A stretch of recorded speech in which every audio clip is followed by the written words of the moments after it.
Hey everyone, welcome back to our YouTube channel. So in this video I'm going to show you how to add Google Maps on Spotify application. So let's begin. First of all, open your Spotify application. So here on the left top, click on this profile icon. Now tap on settings and privacy. So here you'll be able to see the option of apps and devices. Click on it. So on the first, you can see the option of Google Map.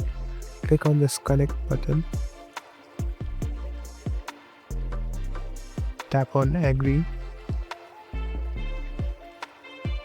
So now your Google Maps is connected. So the songs will be suggested to the place where you live and the location that you have in your Google Maps. So this is the quick and easy way to connect with Google. Thank you for watching. I hope this helps.